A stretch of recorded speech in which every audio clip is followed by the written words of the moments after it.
Hello students, our today's topic is molecular basis of inheritance chapter 6 from NCERT। So आज हम लोग discuss करने जा रहे हैं जेनेटिक्स का second chapter molecular genetics. It means जिसमें हम पढ़ेंगे डीएनए, उसका स्ट्रक्चर, उसको किसने सर्च किया as a genetic material, RNA क्या होता है, रेप्लिकेशन क्या होता है, transcription, genetic code, translation, regulation of gene etcetera. ये सब कुछ हम इस चैप्टर में पढ़ने जा रहे हैं। तो फर्स्ट ऑफ ऑल हम लोग स्टार्ट करते हैं कि हमने पिछले चैप्टर में पढ़ा था कि जो इनहेरिटेंस पैटर्न्स होते हैं वो किस तरह से बिहेव करते हैं। जैसे कि हमें मेंडल ने दिखाया था, मेंडल ने क्या कहा था कि जो भी हमारी कैरेक्टर्स होते हैं उनको रेगुलेट करते हैं कुछ जीन्स, जिसे उसने कहा था फैक्टर्स, और ये genes from parents to progeny transmit होते हैं by the help of chromosomes. ठीक है, क्रोमोसोमल थ्योरी ऑफ इनहेरिटेंस के अकॉर्डिंग क्रोमोसोम्स जो होते हैं वो कैरी करते हैं जीन्स को फ्रॉम पेरेंट्स टू प्रोजेनी। ठीक है, पेरेंट्स से जो उनके बच्चे होते हैं उनमें ये फैक्टर्स या फिर ये जीन्स जो होते हैं या फिर ये कैरेक्टर जो होते हैं ये फॉरवर्ड होते हैं और अपने अपने कैरेक्टर को शो करते हैं। अभी जो जीन होती है ये किससे बनी हुई होती है, इसको हम फर्दर इसको मॉलिक्यूलर लेवल पर हम लोग पढ़ने जा रहे हैं। तो मॉलिक्यूलर लेवल पर ये जो जीन है ये बनी हुई होती है डीएनए से, जिसे हम बोलते हैं deoxyribonucleic acid. Right, so deoxyribonucleic acid is the genetic material और ribonucleic acid is also the genetic material.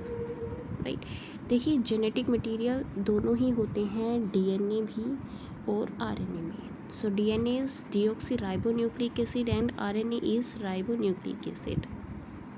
दोनों ही क्या होते हैं, जेनेटिक मटेरियल होते हैं।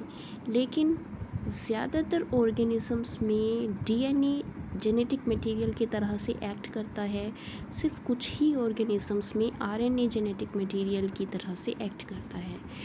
कौन कौन से ऐसे ऑर्गेनिज्म हैं जिसमें RNA as a genetic material की तरह से एक्ट करता है? दीज आर सम वायरसेस, जिसमें जो जेनेटिक मटेरियल होता है वो आरएनए होता है, ना कि डीएनए।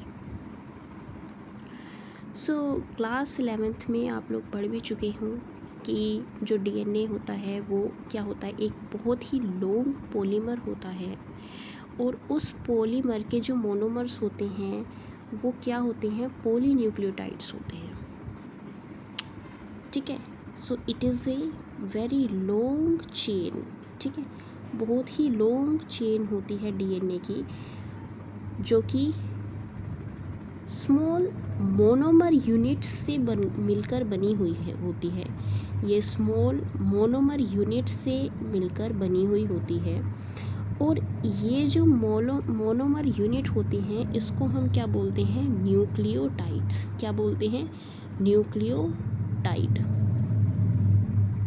राइट, सो 1 nucleotide, 2 nucleotide, 3 nucleotide, 4 nucleotide, 5 nucleotide. इस तरह से जब बहुत सारे न्यूक्लियोटाइड्स आपस में जुड़ जाते हैं तो उसको हम बोलते हैं पॉलीन्यूक्लियोटाइड चेन। और बेटा हमारा डीएनए क्या होता है, डीएनए हमारा होता है double helical structure of the polynucleotides. ठीक है, वन चेन जो होती है वो इस साइड से इस साइड जाती है, दूसरी चेन जो होती है वो उसकी कॉम्प्लीमेंट्री होती है और दोनों ही ये आपस में इस तरीके से हाइड्रोजन बॉन्डिंग से चेन जुड़ी हुई होती हैं।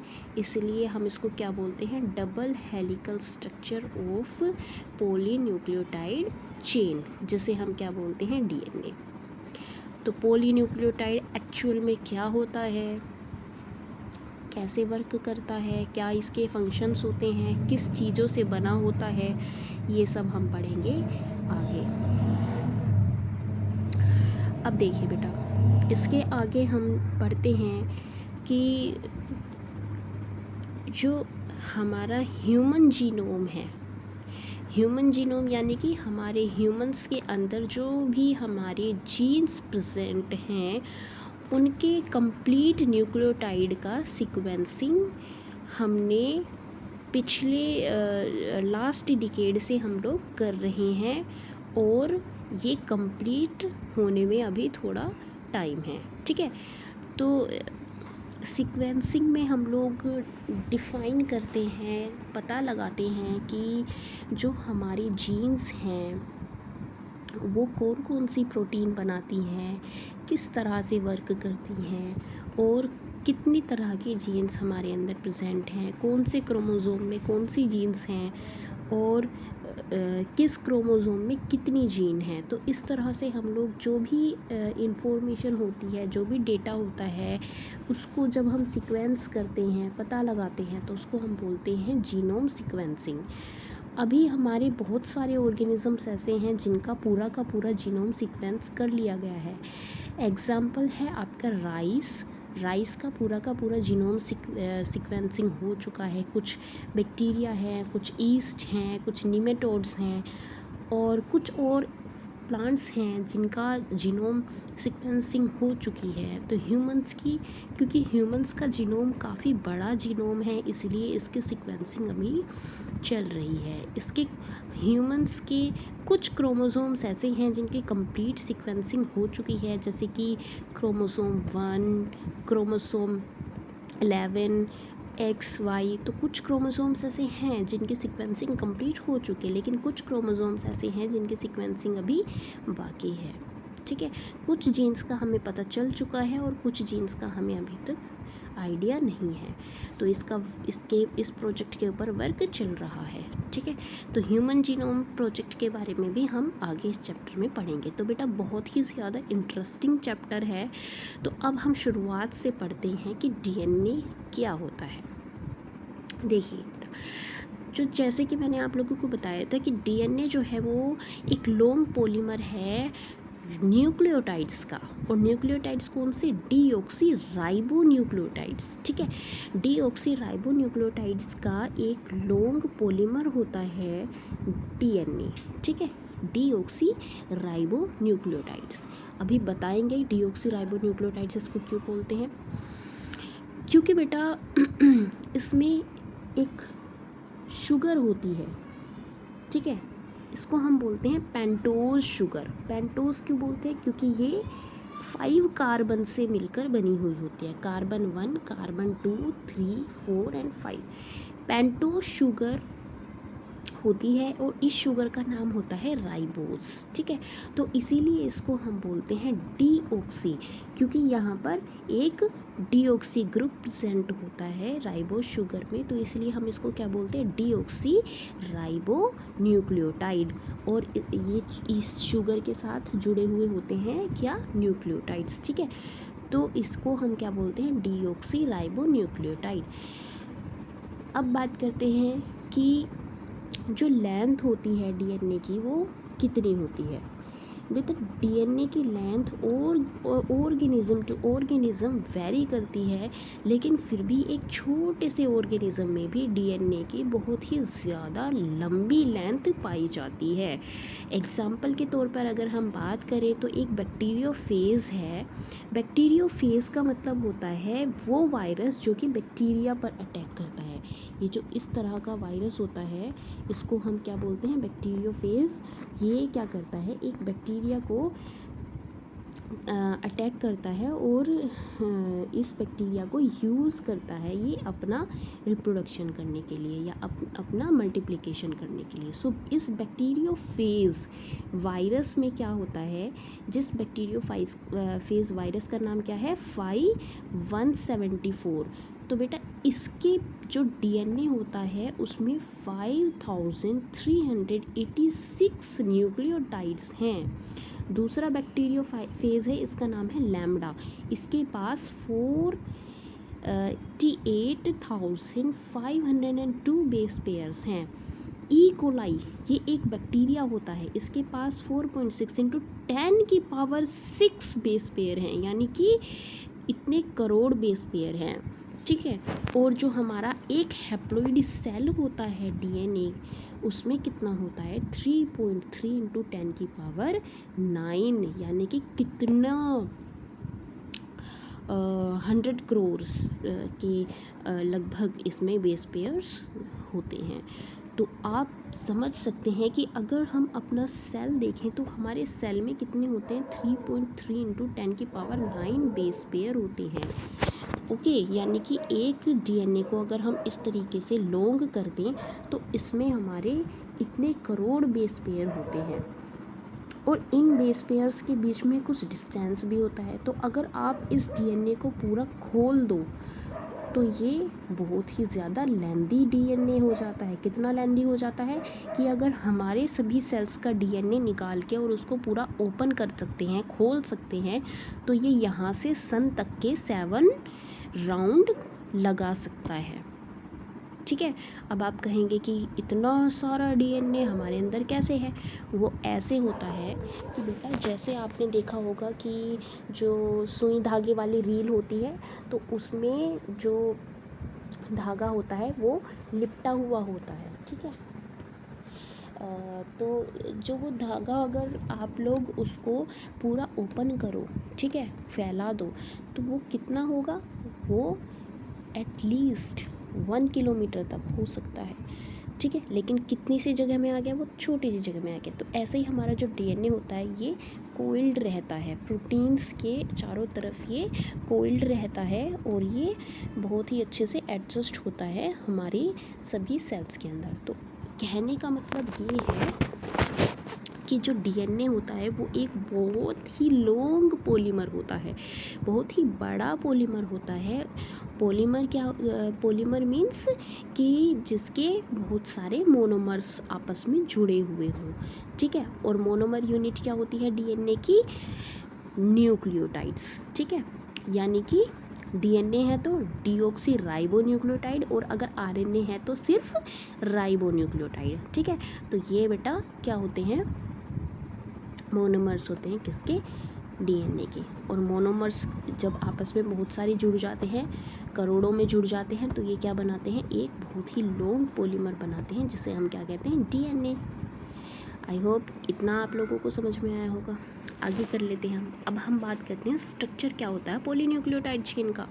देखिए, इसको बड़े ध्यान से समझना आप लोग कि जो स्ट्रक्चर होता है पॉलीन्यूक्लियोटाइड का चेन का, वो कैसे होता है। देखिए, मैं लाइन टू लाइन समझाऊंगी आप लोगों को।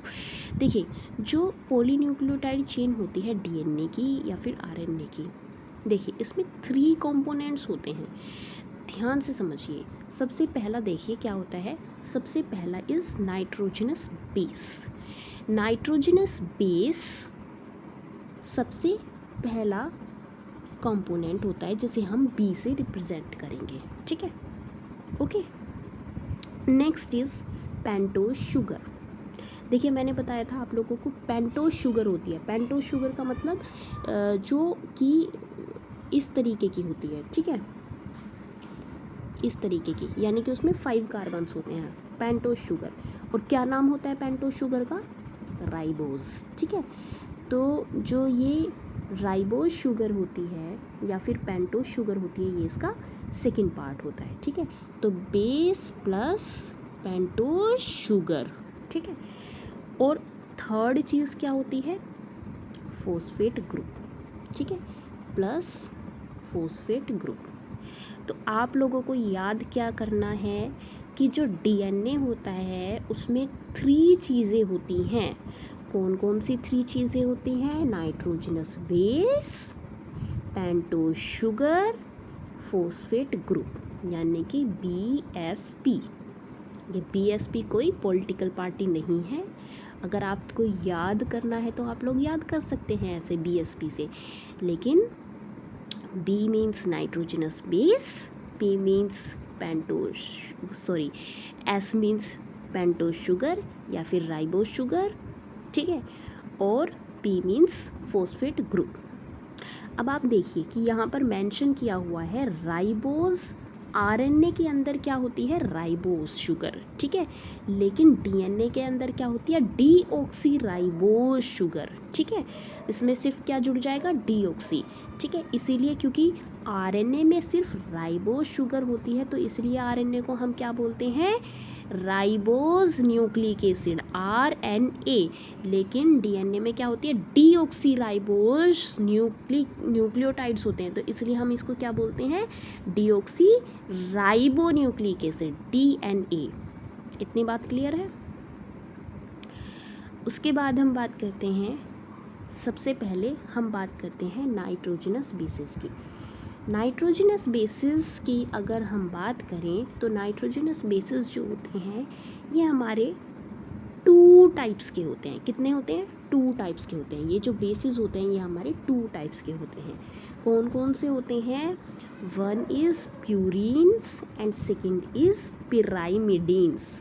फर्स्ट इज़ प्यूरीन्स जिसे मैं PU से रिप्रेजेंट करूँगी and second one is pyrimidines जिसे मैं PY से रिप्रेजेंट करूँगी, ठीक है। तो प्यूरीन्स होते हैं और पिरामिडीन्स होते हैं। कौन होते हैं प्यूरीन्स और पिरामिडीन्स, नाइट्रोजनस बेसिस, ठीक है। जो प्यूरीन्स होते हैं, प्यूरीन्स में आ जाएंगे हमारे एडेनिन और ग्वानिन, प्यूरीन में आ जाएंगे हमारे एडेनिन और ग्वानिन, ठीक है। और जो पिरामिडीन्स होते हैं इसमें आ जाएंगे हमारे साइटोसिन, यूरेसिल और थायमिन, साइटोसिन, यूरेसिल और थायमिन। कैसे याद करेंगे हम इनको, भाई जो प्यूरीन्स होते हैं वो प्योर होते हैं, ऐसा समझ लीजिए, वैसा ऐसा है नहीं, ठीक है, याद करने के लिए। प्यूरीन्स जो होते हैं वो प्योर होते हैं और जो प्योर लोग होते हैं वो किस तरीके से बात करते हैं बड़ों से, AG करके, राइट। तो प्यूरीन्स यानी कि AG यानी कि एडेनिन और ग्वानिन, ठीक है बेटा। और जो पिरामिडीन्स होते हैं, पिराई का मतलब जो पराया टाइप के होते हैं तो वो क्या कर देते हैं, मार धाड़ करते हैं, कट कर देते हैं, ठीक है। तो पिरामिडीन्स जो पराये टाइप के लोग होते हैं वो क्या होते हैं, कट कर देते हैं, CUT यानी कि साइटोसिन, यूरेसिल और थायमिन, ठीक है बेटा। तो आप लोगों को ध्यान रखनी है क्या बातें, कि जो हमारा DNA होता है वो DNA में 3 चीज़ें होती हैं। कौन कौन सी चीज़ें होती हैं, BSP यानी कि बेस, शुगर, फॉस्फेट ग्रुप। और जो बेस होता है वो हमारे 2 टाइप्स के होते हैं। कौन कौन से होते हैं, प्यूरीन्स, पिरामिडीन्स। प्यूरीन्स क्या होते हैं, जो प्योर होते हैं, जो AG करके बात करते हैं यानी कि एडेनिन, ग्वानिन। पिरामिडीन्स क्या होते हैं, पराए टाइप के जो कट मार देते हैं यानी कि cytosine, uracil and thymine, simple, ठीक है। चलिए अब आगे बढ़ते हैं, हम आगे बात करते हैं हम किसकी, नाइट्रोजनस बेसिस की। तो ये जो हमारे नाइट्रोजनस बेसिस होते हैं इसमें हमारा एक यूरेसिल होता है। तो ये यूरेसिल किस में होता है, सिर्फ और सिर्फ RNA पे प्रेजेंट होता है। और जो ये थायमिन होता है ये सिर्फ DNA में प्रेजेंट होता है। मतलब कि RNA में होता है एडेनिन, ग्वानिन, साइटोसिन और यूरेसिल, लेकिन जो DNA होता है उसमें क्या प्रेजेंट होता है, जो DNA होता है इसमें प्रेजेंट होता है एडेनिन, ग्वानिन, साइटोसिन और थायमिन। यानी कि DNA में थायमिन होगा और RNA में यूरेसिल होगा। सिर्फ ये डिफरेंस होता है DNA में और RNA में। बाकी शुगर का तो मैंने आप लोगों को बता ही दिया कि DNA में होती है डीऑक्सी राइबोज शुगर और RNA में होती है सिर्फ राइबोज शुगर, ठीक है। बाकी एडेनिन डीएनए में भी होगा, आरएनए में भी होगा, ग्वानिन डीएनए में भी होगा, आरएनए में भी होगा, साइटोसिन डीएनए में भी होगा और आरएनए में भी होगा। किस तरीके से होते हैं देखिए, जो नाइट्रोजनस बेस होते हैं वो हमारे OH ग्रुप से लिंक्ड होते हैं, जो फर्स्ट कार्बन होता है पेंटोज शुगर का उससे। कैसे बताती हूँ अभी। देखिए, जो हमारी पेंटोज शुगर है, मैंने आप लोगों को उसका स्ट्रक्चर बताया था कि इस तरीके का होता है उसका स्ट्रक्चर। पेंटोज शुगर 5 कार्बन होते हैं, carbon 1, carbon 2, carbon 3, carbon 4, carbon 5। तो जो फर्स्ट कार्बन होता है उसका जो OH ग्रुप होता है उससे क्या जुड़ा हुआ होता है, उससे जुड़ा हुआ होता है नाइट्रोजनस बेस। ठीक है, फर्स्ट कार्बन से जुड़ा हुआ होता है nitrogen base through an glycosidic linkage, through an glycosidic linkage, यानी कि इनके बीच का जो बॉन्ड होता है उसको हम क्या बोलते हैं, एन ग्लाइकोसाइडिक लिंकेज।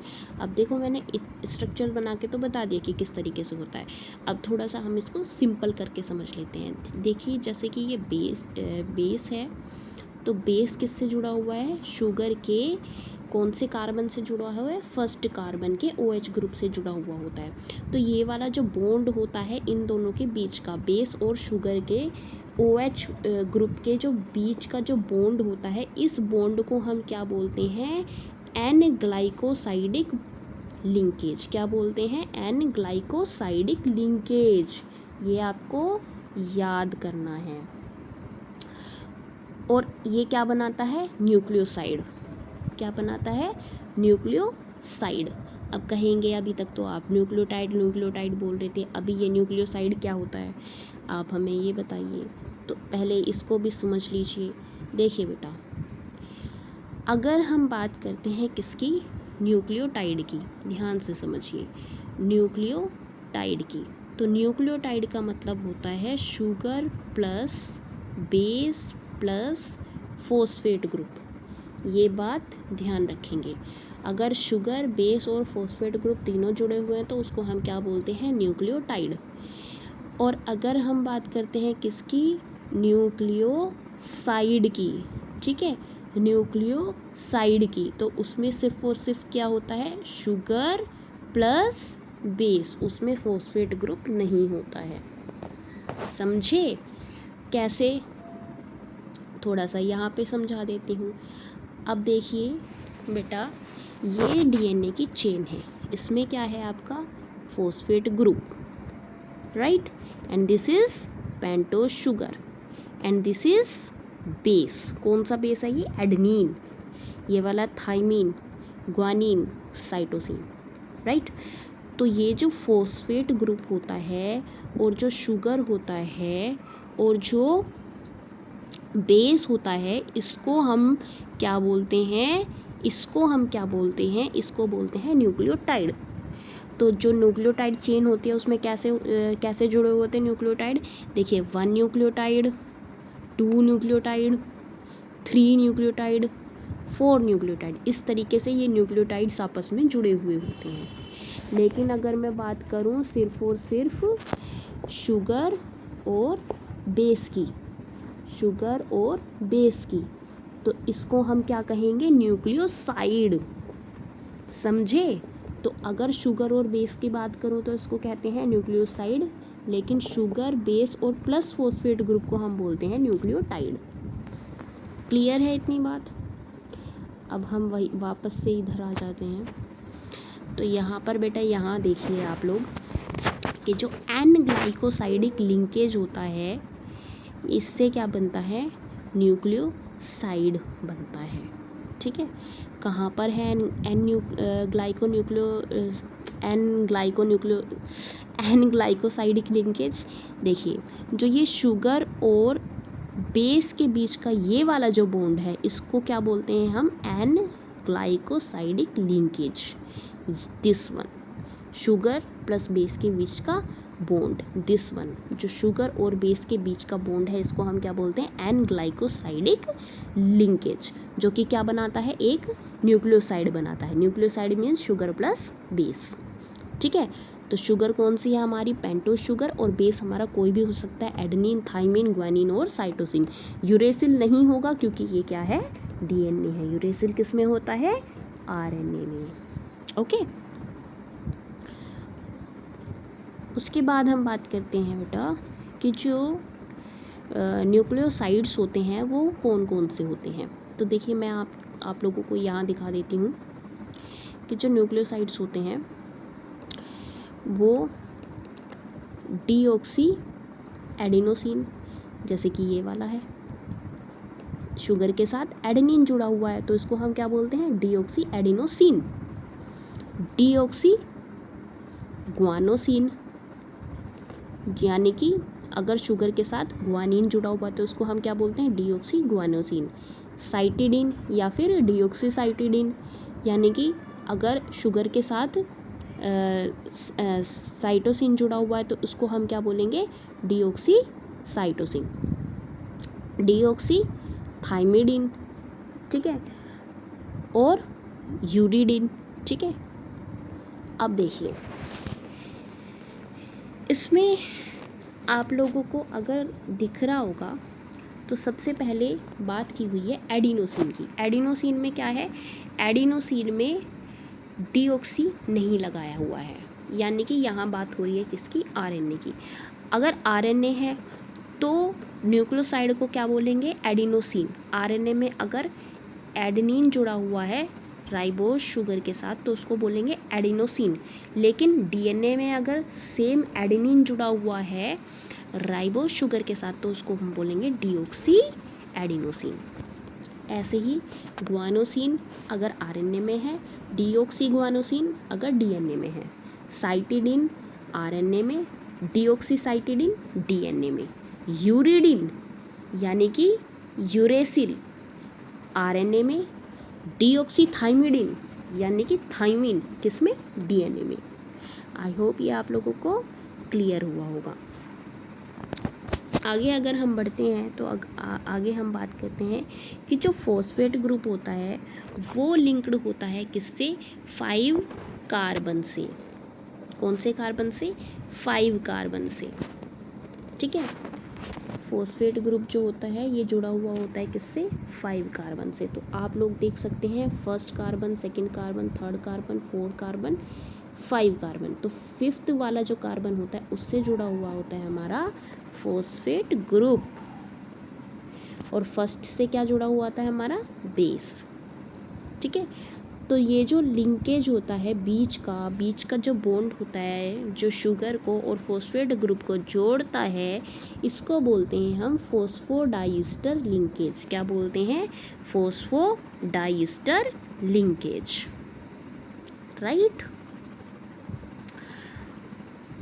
अब उसके आगे लिखा हुआ है कि अगर फॉस्फेट ग्रुप, शुगर और बेस ये तीनों चीज़ें मिल रही हैं तो क्या बनेगा, न्यूक्लियोटाइड, ठीक है। अभी न्यूक्लियोटाइड जो होते हैं वो भी अलग अलग तरह के न्यूक्लियोटाइड्स होते हैं जिसमें एडेनिन, थाइमिन, ग्वानिन और साइटोसिन सभी जुड़े हुए होते हैं, ठीक है। 2 न्यूक्लियोटाइड जो होते हैं वो आपस में लिंक्ड रहते हैं। जो एक न्यूक्लियोटाइड होता है वो होता है 5' to 3' यानी कि 5 से 3' तक, और दूसरा जो होता है वो अपोजिट होता है 3' to 5'। तो इस तरीके से जब बहुत सारे न्यूक्लियोटाइड आपस में जुड़ जाते हैं तो इसको हम क्या बोलते हैं, पॉलीन्यूक्लियोटाइड चेन। आगे देख लेते हैं हम।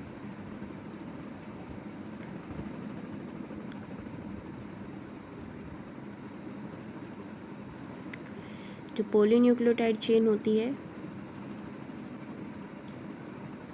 ये रही, इसमें आपको अच्छे से समझ में आ जाएगा। देखिए ये पॉलीन्यूक्लियोटाइड चेन है। इसमें जैसे कि मैंने आपको बताया था कि sugar plus base plus phosphate group, इसको हम क्या बोलेंगे, न्यूक्लियोटाइड। तो 1 nucleotide, second nucleotide, third, fourth nucleotide जब आपस में इस तरीके से न्यूक्लियोटाइड जुड़े हुए होते हैं तो उसको हम क्या बोलते हैं, पॉलीन्यूक्लियोटाइड चेन। तो 1 चेन जो होती है वो तो जाती है 5' to 3 डैश दिखाई दे रहा है आपको, this 5 dash and this is 3 dash. 5 dash यानी कि जहाँ पर फॉस्फेट ग्रुप अटैच्ड है, 3 डैश यानी कि जहाँ पर OH ग्रुप अटैच्ड है। और दूसरी जो चेन होती है वो उसकी जस्ट अपोजिट होती है, कॉम्प्लीमेंट्री होती है, जो जाती है 3 डैश टू 5 डैश। ठीक है, तो ये इस तरीके से अपने आप को लीड करते हैं। One is from 5 to 3 dash and second is from 3 dash to 5 dash. ठीक है, इस तरीके से अपोजिट एक दूसरे के ये चेन्स रन करती हैं और आपस में ये जुड़ी हुई होती हैं। इनके जो बेसिस होते हैं वो जुड़े हुए होते हैं किससे, हाइड्रोजन बॉन्डिंग से। किससे जुड़े हुए होते हैं, हाइड्रोजन बॉन्डिंग से। तो हाइड्रोजन बॉन्डिंग में जब जुड़ते हैं बेसिस तो वो किस तरीके से जुड़ते हैं, देखिए साइटोसिन और ग्वानिन के बीच में जब भी हाइड्रोजन बॉन्डिंग होगी तो कितने हाइड्रोजन बॉन्ड्स बनेंगे, 3। और एडेनिन और थाइमिन के बीच में जब भी बॉन्डिंग होगी तो कितने हाइड्रोजन बॉन्ड्स बनेंगे, 2। यानी कि adenine is bonded with thymine by 2 hydrogen bonds and guanine is bonded with cytosine with 3 hydrogen bonds. हमेशा एडेनिन थाइमिन के साथ ही कॉम्प्लीमेंट्री होगा, यानी कि थाइमिन के साथ ही जुड़ेगा और ग्वानिन साइटोसिन के साथ ही जुड़ेगा। ठीक है, दोनों में से कभी भी ऐसा नहीं होगा कि एडेनिन साइटोसिन के साथ या फिर ग्वानिन थाइमिन के साथ जुड़ रहा है, कभी भी ऐसा नहीं होगा, ये मिसमैच हो जाएगा। Always adenine is joined with thymine and guanine is joined with cytosine. ये आप लोगों को याद करना होगा। तो आई होप आप लोगों को जो स्ट्रक्चर है DNA का वो समझ आया होगा। अब थोड़ा सा इसके बारे में हम लोग डिटेल में यहाँ से पढ़ लेते हैं, आगे से पढ़ लेते हैं NCERT में। तो देखिए जो फॉस्फेट ग्रुप होता है ये 5 डैश एंड पर होता है और इसीलिए इसको 5 डैश एंड भी बोलते हैं पॉलीन्यूक्लियोटाइड चेन की। उसके बाद जो OH ग्रुप होता है ये 3 डैश एंड पर होता है। ठीक है, इसलिए क्योंकि ये 3rd कार्बन से जुड़ा हुआ होता है ये वाला OH ग्रुप। तो इस साइड क्या होता है, 5 डैश एंड होता है और इस साइड क्या होता है, 3 डैश एंड होता है। 3 डैश जहाँ पर OH ग्रुप होता है, 5 डैश जहाँ पर फॉस्फेट ग्रुप होता है। अभी दिखाया था मैंने आप लोगों को। ठीक है, तो ये जो हमारी न्यूक्लियोटाइड चेन होती है इसको हम क्या बोलते हैं, बैकबोन बोलते हैं। और बैकबोन में क्या जुड़े हुए थे, इस तरीके से हमारे जो बेसिस होते हैं वो जुड़े हुए होते हैं किससे, हाइड्रोजन बॉन्डिंग से। ठीक है, नाइट्रोजन बेसिस जो होते हैं वो हमारी इस बैकबोन से जुड़े हुए होते हैं। अब देखिए RNA जो होता है इसमें क्योंकि यूरेसिल प्रेजेंट होता है थाइमिन की जगह पे, तो इसमें 5 मिथाइल यूरेसिल जो होता है वो नेम होता है किसका, थाइमिन का। ठीक है, आगे हम अगर देखें तो जो DNA होता है ये कैसा होता है, एसिडिक सब्सटेंस होता है, एसिडिक नेचर होता है इसका। सबसे पहले इसको आइडेंटिफाई किया था फ्रेडरिक मीशर ने और उन्होंने उसको क्या बोला था, न्यूक्लिन बोला था। फ्रेडरिक मीशर ने इसको क्या बोला था, न्यूक्लिन, यानी कि कुछ ऐसा जेनेटिक मटेरियल जो कि हेरिडिटी कोज करता है। ठीक है, लेकिन क्योंकि उन्होंने इसको टेक्निकली आइसोलेट नहीं कर पाए थे और इसका स्ट्रक्चर भी रिजोल्व नहीं हो पाया था, तो इसलिए वो ज़्यादा नहीं बता पाए। लेकिन उसके बाद वो जेम्स वॉटसन और फ्रांसिस क्रिक इन्होंने एक्स रेज डिफ्रैक्शन डाटा की मदद से इन्होंने बताया था कि जो डबल हेलिकल स्ट्रक्चर होता है जो कि हमने अभी पढ़ा है, डबल हेलिकल स्ट्रक्चर यानी कि 2 चेन्स रन करती हैं अपोजिट एक दूसरे के और बीच में क्या होता है, नाइट्रोजन बेसिस होते हैं, इसको डबल हेलिकल स्ट्रक्चर बोलते हैं। ये किसने दिया था, वॉटसन एंड क्रिक ने दिया था। ठीक है, James Watson and Francis Crick ने ये दिया था। ठीक है, तो इसमें यही बताया गया है कि 2 चेन्स रन करती हैं एक दूसरे के अपोजिट, जिसमें कि एडेनिन, थाइमिन, ग्वानिन और साइटोसिन जो होते हैं वो एक पर्टिकुलर रेशो में होते हैं। ठीक है, कैसे? जितने एडेनिन होंगे उतने ही थाइमिन होंगे और जितने ग्वानिन होंगे उतने ही साइटोसिन होंगे, क्योंकि एक दूसरे के दोनों कॉम्प्लीमेंट्री हैं। अभी बताया था मैंने आप लोगों को। अब अगर बात करें हम कि जो बेस पेयर होते हैं वो किस तरीके से पेयरिंग करते हैं, तो आप लोगों को मैं बता चुकी हूँ कि एडेनिन पेयर करता है थाइमिन के साथ और ग्वानिन पेयर करता है साइटोसिन के साथ, और दोनों ही एक दूसरे के क्या होते हैं? कॉम्प्लीमेंट्री होते हैं। अब डीएनए जो होता है ये एक जेनेटिक मटेरियल होता है और इसके कुछ साइलेंट फीचर्स होते हैं। क्या साइलेंट फीचर्स होते हैं इसके, ये हम जान लेते हैं। फर्स्ट तो यही होता है कि डीएनए जो होता है इसमें 2 पॉलीन्यूक्लियोटाइड चेन्स होती हैं जिसको हम बैकबोन बोलते हैं, जिसमें कि शुगर, फॉस्फेट और जो बेसिस होते हैं ये प्रेजेंट होते हैं। ठीक है, शुगर, फॉस्फेट ग्रुप और बेसिस, ये 3 चीज़ें इसमें प्रेजेंट होती हैं। 2 चेन्स होती हैं और एक दूसरे के अपोजिट रन करती हैं। 1 is 3 to 5 and other is 5 to 3। ठीक है, एक दूसरे के अपोजिट एंटी पैरेलल रन करती हैं। इनके बीच के जो बॉन्ड्स होते हैं जो कि बेसिस को ज्वाइन करते हैं उनको क्या बोलते हैं? हाइड्रोजन बॉन्ड्स बोलते हैं, और ये बेस पेयर्स का फॉर्मेशन करते हैं। बेस पेयर्स यानी कि adenine thymine pair, cytosine guanine pair. ठीक है, ग्वानिन हमेशा साइटोसिन के साथ ही पेयर करेगा 3 हाइड्रोजन बॉन्ड से, और थाइमिन हमेशा एडेनिन के साथ ही पेयर करेगा 2 हाइड्रोजन बॉन्ड्स से। ठीक है, आगे अगर हम बात करते हैं तो जो चेन्स होते हैं वो राइट हैंडेड फैशन में मूव करते हैं। राइट हैंडेड यानी कि इस तरीके से राइट हैंड साइड को तरफ को ये हेलिकल जो स्ट्रक्चर होता है ये इसका मूव करता है। ठीक है, स्पाइरल होता है डीएनए इस तरीके से। ठीक है, कुछ ऐसे होता है ये इस तरीके से ये चेन होती है इसकी। ये स्पाइरल होता है, जैसे स्टेयर केस होते हैं ना वो स्पाइरल टाइप के, तो इस तरीके से ये स्पाइरल होता है। अब ये जो हेलिक्स होती है इसकी जो पिच होती है, ये वाली जो पिच होती है इसकी जो लेंथ होती है वो कितनी होती है? 3.4 नैनोमीटर होती है, और इसमें रफली 10 बेस पेयर होते हैं, यानी कि यहाँ से यहाँ तक इसमें कितने बेस पेयर होते हैं? 10 बेस पेयर होते हैं। और 10 बेस पेयर में जो बेस पेयर के बीच की जो लंबाई होती है वो कितनी होती है? 0.34 नैनोमीटर। तो 10 होंगे तो कितनी होगी? Obviously 3.4 nanometer. ठीक है, तो इस लेंथ से आप लोग कैलकुलेट कर सकते हैं कि अगर किसी, जैसे ई कोलाई बताया था, ई कोलाई में इतने मिलियन बेस पेयर हैं, तो इसकी लेंथ से अगर उसको मल्टीप्लाई कर देंगे तो उसके डीएनए की पूरी लेंथ निकल के आ जाएगी। तो ये आप लोग करके देख लेना। ठीक है, तो इसमें बताया गया है कि ईच टर्न जो होते हैं उसमें जितने भी बेसिस होते हैं ये यहाँ से यहाँ तक 10 बेस पेयर्स होते हैं, और पूरे एक टर्न में 10 बेस पेयर्स होते हैं। इस तरीके से जो ये टर्न होता है ये पूरा, इसमें 10 बेस पेयर होते हैं, और 10 बेस पेयर में ये यहाँ से यहाँ तक की जो लेंथ होती है ये कितनी होती है? 3.4 नैनोमीटर होती है, लेकिन बेस पेयर के बीच की जो लेंथ होती है वो कितनी होती है? 0.34। ठीक है, और जो बेसिस होते हैं वो स्टैक्स की तरह होते हैं, जैसे सीढ़ियाँ होती हैं ना, इस तरीके से होते हैं, हाइड्रोजन बॉन्ड से जुड़े हुए होते हैं।